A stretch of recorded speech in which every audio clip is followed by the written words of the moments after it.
Hello my dear student, आपके अपने YouTube channel global science IQ में आप सभी लोगों का मैं हार्दिक स्वागत करती हूँ।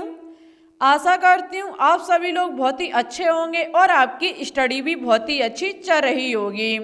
तो मैं दीक्षा यादव आज आपके लिए केमिस्ट्री की वीडियो नंबर 21 लेकर के आई है, जिसमें आज हम आपको एसपी ब्लॉक के तत्व के बारे में जानकारी देने वाले हैं। यह video BSc nursing, CP net exam, BHU, GSBM, paramedical exam 2021 के लिए मोस्ट इम्पॉर्टेंट है। आप सभी लोग इस वीडियो को बिल्कुल भी स्किप मत करना, अंत तक देखना। यदि आपको मेरी वीडियो पसंद आए तो प्लीज़ इसे लाइक एंड दोस्तों के साथ शेयर जरूर करें। और यदि अभी तक आपने हमारे चैनल को सब्सक्राइब न किया हो तो इसे सब्सक्राइब करके बेल आइकन को प्रेस ऑल पर क्लिक कर लें, जिससे कि हम जो भी वीडियो डालें आपके पास नोटिफिकेशन पहुंच जाए, वो भी सबसे पहले। और यदि आपको इन सभी वीडियो की पीडीएफ भी चाहिए तो आप टेलीग्राम चैनल को ज्वाइन कर सकते हैं, जिसका नाम है ग्लोबल साइंस आईक्यू, जिसकी लिंक आपको नीचे डिस्क्रिप्शन में मिल जाएगी।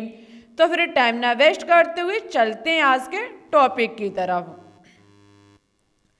टॉपिक को स्टार्ट करने से पहले जो हमने आपको वीडियो नंबर 20 में 2 क्वेश्चन होमवर्क में दिए थे, उनका आंसर बता देते हैं। फर्स्ट क्वेश्चन था कि लेंथेनॉइड तथा एक्टेनॉइड को आवर्त सारणी में किस ब्लॉक में रखा गया है। तो देखो, लेंथेनॉइड और एक्टेनॉइड सीरीज को एफ ब्लॉक में रखा गया, ठीक है। जबकि सेकंड क्वेश्चन था कि डी ब्लॉक के तत्व कहलाते हैं। तो देखो, डी ब्लॉक के तत्व संक्रमण तत्व कहते हैं, ठीक है। तो इन दोनों क्वेश्चन का सबसे सही और अच्छे से आंसर दिया है रश्मि कुशवाहा ने। थैंक यू, आप ऐसे ही कोशिश करते रहिए, आपका सिलेक्शन जरूर हो जाएगा। तो फिर बात करते हैं आज के टॉपिक पर। तो जैसा कि आप सभी लोग देख सकते हैं, लिखा हुआ है तत्वों के प्रकार, टाइप्स ऑफ एलिमेंट्स। आज हम आपको बताएंगे कि तत्वों को किस प्रकार से विभाजित किया गया है। तो देखो, अंतिम इलेक्ट्रॉन ग्रहण करने वाले उपकोष के आधार पर तत्वों को निम्न 4 वर्गों में विभाजित किया जाता है। अंतिम इलेक्ट्रॉन ग्रहण करने वाले उपकोष 4 उपकोष होते हैं, एस, पी, डी, एफ। इतनी आपको जानकारी पहले से ही है कि हमारे 4 उपकोष होते हैं, 4 सबसेल होते हैं, एस, पी, डी, एफ। तो बोल रहा है कि अंतिम इलेक्ट्रॉन ग्रहण करने वाले उपकोष के आधार पर तत्वों को निम्न 4 भागों में विभाजित किया जाता है। क्योंकि 4 ही उपकोष होते हैं तो उसी के आधार पर विभाजित किया गया, तो इसलिए तत्वों को कितने प्रकार होंगे? 4 प्रकार, ठीक है। कौन कौन से होंगे? एस ब्लॉक तत्व, पी ब्लॉक तत्व, डी ब्लॉक तत्व और एफ ब्लॉक तत्व। S block elements, P block elements, D block elements और एफ ब्लॉक एलिमेंट्स। जब हमने आपको आधुनिक आवर्त सारणी मोज़ले की पढ़ाई थी, तब हमने आपको बहुत ही अच्छे से समझाया था विद इमेज से कि किस प्रकार से कहाँ पर एस ब्लॉक एलिमेंट्स हैं, कहाँ पर पी ब्लॉक एलिमेंट्स हैं, कहाँ पर डी ब्लॉक एलिमेंट्स हैं और कहाँ पर एफ ब्लॉक एलिमेंट्स हैं। देखो, इनको किस प्रकार से विभाजित किया गया, तो इलेक्ट्रॉनिक विन्यास के आधार पर किया जाता है। कहने का मतलब है कि अंतिम इलेक्ट्रॉन जिस उपकोष में प्रवेश करेगा वो उसी ब्लॉक का एलिमेंट कहा जाएगा। जैसे कि हम आपको एक एग्जाम्पल के माध्यम से समझाते हैं, जैसे कि हम ले लेते हैं सोडियम धातु, जो हमारा एक एलिमेंट है, तत्व है, ठीक है, जिसका परमाणु क्रमांक 11 होता है। जब हम इसका इलेक्ट्रॉनिक विन्यास करेंगे तो निकल के आएगा 1s2, 2s2, 2p6, 3s1। आप देख सकते हैं इसका जो अंतिम इलेक्ट्रॉन है 1, वो किस उपकोष में प्रवेश किया? एस उपकोष में। तो ये जो सोडियम हमारा एलिमेंट तत्व होगा वो एस ब्लॉक का तत्व कहा जाएगा, ठीक है। अब एक बात और आप सभी लोग सुन लीजिए, हम आपके लिए नेक्स्ट वीडियो लेकर के आएंगे डी और एफ ब्लॉक की। उसके बाद हम आपको एक चीज निकालनी सिखाएंगे, जैसे कि एग्जाम में कोई आपको डायरेक्ट एलिमेंट दे दिया जाए और पूछ लिया जाए कि ये किस आवर्त का तत्व है, या फिर ये किस ब्लॉक का तत्व है, या फिर ये किस वर्ग का तत्व है। एक रूल लेकर के आएंगे, उसके माध्यम से हम सिखाएंगे। और यदि ब्लॉक की बात की जाए तो हम आप आज ही बता चुके हैं, अब आवर्त और वर्ग को सिखाना है। तो जब हम आपके लिए वीडियो नंबर 23 लेकर के आएंगे, उसमें हम आपको बहुत ही अच्छे से समझाएंगे, ठीक है। तो इतनी बात याद रखना कि अंतिम इलेक्ट्रॉन जिस उपकोष में प्रवेश करेगा वो उसी ब्लॉक का तत्व कहा जाएगा। ठीक है, यदि S में कर रहा है तो S ब्लॉक का तत्व, P में कर रहा है तो P ब्लॉक का तत्व, D में कर रहा है तो D ब्लॉक का तत्व, F में कर रहा है तो F ब्लॉक का तत्व कहा जाएगा। आज हम आपको S और P ब्लॉक के तत्व के बारे में जानकारी देने वाले हैं। तो बात करते हैं S ब्लॉक तत्व के बारे में। एस ब्लॉक एलिमेंट्स, बहुत ही ध्यान से सुनना, इससे आपके एग्जाम में क्वेश्चंस पूछे जाते हैं। लिखा हुआ है इन तत्वों का अंतिम इलेक्ट्रॉन एस उपकोष में प्रवेश करता है। ठीक है, हम आपको समझा चुके हैं कि जो एस ब्लॉक के एलिमेंट्स होंगे उनका जो अंतिम इलेक्ट्रॉन होगा वो एस उपकोष में प्रवेश करेगा, हमारा एस ब्लॉक का एलिमेंट्स कहा जाएगा। ठीक है, एस ब्लॉक का तत्व कहा जाएगा। नेक्स्ट लिखा हुआ है कि आवर्त सारणी के समूह 1 और 2, जिसे हम कहें तो फर्स्ट ए और सेकंड ए कह सकते हैं, इस ब्लॉक के तत्व हैं। आवर्त सारणी का जो समूह 1 और 2 है ये दोनों ही हमारे एस ब्लॉक के तत्व इसमें रखे गए हैं। फर्स्ट ग्रुप और सेकंड ग्रुप में जितने भी तत्व रखे हुए हैं ये सभी हमारे एस ब्लॉक के तत्व कहे जाते हैं। ठीक है, आगे लिखा हुआ है समूह 1 को क्षारीय धातु, समूह 2 को क्षारीय मृदा धातु कहा जाता है। ये पॉइंट मोस्ट इंपॉर्टेंट है। जो हमारा समूह 1 है, जो हमारा ग्रुप्स 1 या फिर हम कहें तो इसे वर्ग 1 भी कह सकते हैं, इसमें सभी एलिमेंट्स जो हैं वो हमारी क्षारीय धातुएं हैं, जबकि जो समूह हमारा 2 है उसके सभी एलिमेंट्स हमारी क्षारीय मृदा धातुएं कही जाती हैं। इससे पता चलता है कि एस ब्लॉक में उपस्थित सभी एलिमेंट्स कैसे हैं, एक धातुएं हैं जिसे इंग्लिश में मेटल कहा जाता है। ठीक है, एस ब्लॉक में उपस्थित सभी तत्व धातुएं होती हैं। ठीक है, नेक्स्ट पॉइंट लिखा हुआ है कि समूह 1 का इलेक्ट्रॉनिक विन्यास NS1 और समूह 2 का इलेक्ट्रॉनिक विन्यास NS2 होता है। हम आपको एग्जाम्पल के माध्यम से समझाते हैं कि समूह 1 का इलेक्ट्रॉनिक विन्यास NS1 कैसे होगा और समूह 2 का इलेक्ट्रॉनिक विन्यास NS2 कैसे होगा। सबसे पहले N का मतलब आपको पता ही होगा, हमने आपको बताया था N का मतलब है एनर्जी लेवल। मुख्य क्वांटम संख्या के आधार पर N बराबर कहा जाता है, जैसे कि हमारे ये दर्शाएंगे कोष कौन सा है, कक्ष या फिर ऊर्जा स्तर। ठीक है, मेन पॉइंट है कि इलेक्ट्रॉन जिसमें चक्कर काटते हैं उसकी संख्या को दर्शा रहा है यहाँ पर N। ठीक है, यहाँ पर कोई सा भी एनर्जी लेवल हो सकता है। जैसे कि हम बात करें हमारा फर्स्ट ग्रुप का एलिमेंट है, जैसे कि लिथियम ही ले लीजिए आप, Li, जिसका परमाणु क्रमांक होता है 3। ठीक है, जब हम इसका इलेक्ट्रॉनिक विन्यास करेंगे तो निकल के आएगा 1s2 2s1। देखना 1s2 2s1। अब हम सबसे पहले देखते हैं कि किस ब्लॉक का एलिमेंट्स है। तो आप देख सकते हैं ये s उपकोष में प्रवेश किया तो मतलब s ब्लॉक का एलिमेंट्स है, लेकिन हम देखना चाहते हैं कि इलेक्ट्रॉनिक विन्यास NS1 कैसे होता है। तो आप देख सकते हैं N क्या है हमारा एनर्जी लेवल, तो यहाँ पर कौन सा एनर्जी लेवल आ रहा है, सेकंड एनर्जी लेवल। और S जैसे का तैसा हमारा S सब सेल है और इसमें इलेक्ट्रॉन कितने भरे हुए हैं 1। तो आप देख सकते हैं 2s1 निकल के आएगा और ये आपको पता है ये हमारे फर्स्ट ग्रुप का एलिमेंट्स होता है। ठीक है, तो हम आपको ये दिखाना चाह रहे थे कि फर्स्ट ग्रुप के एलिमेंट्स का जो इलेक्ट्रॉनिक विन्यास है वो NS1 होता है। ठीक है, अगर सेकंड ग्रुप का हम एलिमेंट्स लें तो हम ले सकते हैं कैल्शियम। ठीक है, जिसका परमाणु क्रमांक 20 होता है, इलेक्ट्रॉनिक विन्यास 1s2 2s2 2p6 3s2 3p6 4s2 निकल के आएगा। अब आप इसका अंतिम इलेक्ट्रॉनिक विन्यास देख सकते हैं 4s2 निकल के आया, जबकि समूह 2 का इलेक्ट्रॉनिक विन्यास NS2 होता है। देखना N की जगह कौन सा एनर्जी लेवल आ गया, हमारा 4th एनर्जी लेवल। और S सब सेल पर अधिकतम कितने इलेक्ट्रॉन, 2 इलेक्ट्रॉन। तो इससे पता चलता है कि हमारे समूह 2 का जो इलेक्ट्रॉनिक विन्यास होता है वो NS2 होता है। ठीक है, बात करते हैं नेक्स्ट पॉइंट पर। नेक्स्ट पॉइंट है कि समूह 1 की जो वैलेंसी संयोजकता होती है वो 1 होती है, जबकि समूह 2 की जो वैलेंसी संयोजकता होती है वो 2 होती है। ठीक है, ये पॉइंट मोस्ट इंपॉर्टेंट है। हम आपको आगे चल के वैलेंसी निकालनी भी सिखाएंगे, तो आप सभी लोगों को हमारे अंत तक मेरे साथ बने रहना। इस वीडियो में नहीं, हम आपको सिखाएंगे। जब हम आपके लिए केमिकल बॉन्डिंग ये चैप्टर लेकर के आएंगे तब हम आपको बहुत ही अच्छे से वैलेंसी निकालनी सिखाएंगे। ठीक है, तो इतना याद रखना कि समूह 1 के सभी एलिमेंट्स की वैलेंसी जो होगी, संयोजकता जो होगी वो 1 होगी, जबकि समूह 2 की जो वैलेंसी संयोजकता होगी वो 2 होगी। ठीक है, आगे देखते हैं।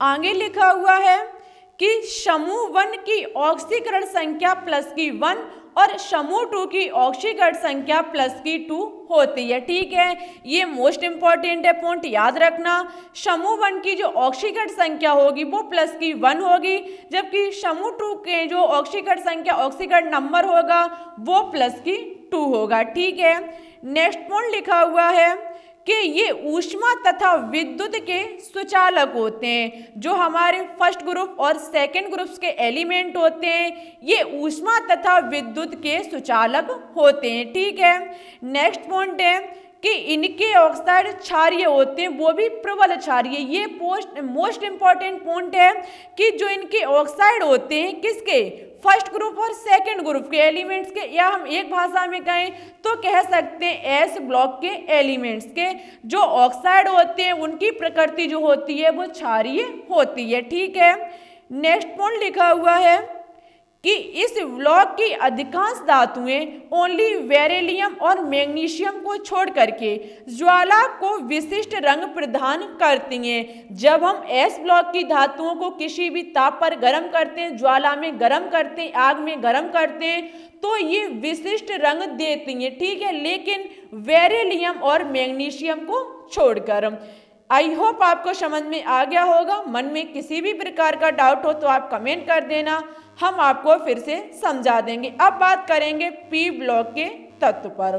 पी ब्लॉक एलिमेंट्स लिखा हुआ है, इन तत्वों का अंतिम इलेक्ट्रॉनिक वह पी उपकोष में प्रवेश करता है। जब हम पी ब्लॉक के तत्वों का इलेक्ट्रॉनिक विन्यास करेंगे तो इनका जो बाह्यतम इलेक्ट्रॉनिक विन्यास निकल के जो इनका अंतिम इलेक्ट्रॉन प्रवेश करेगा वो बेटा पी उपकोष में प्रवेश करेगा, पी सब सेल में प्रवेश करेगा। ठीक है, इसी आधार पर कहा जाएगा कि वो एलिमेंट्स पी ब्लॉक का एलिमेंट्स है। ठीक है, नेक्स्ट पॉइंट लिखा हुआ है कि आवर्त सारणी में समूह 13 से 18 जिसे कह सकते हैं थर्ड ए से 8 पी ब्लॉक के तत्व हैं। ठीक है, जो आवर्त सारणी हमने आपको मोज़ले की आधुनिक आवर्त सारणी पढ़ाई, वहां आप देख सकते हैं जाकर के कि समूह 13 से लेकर के 18 तक के, जो उसमें समूह 13 से लेकर के 18 तक के उसमें जितने भी एलिमेंट्स रखे हुए ये सभी हमारे पी ब्लॉक के तत्व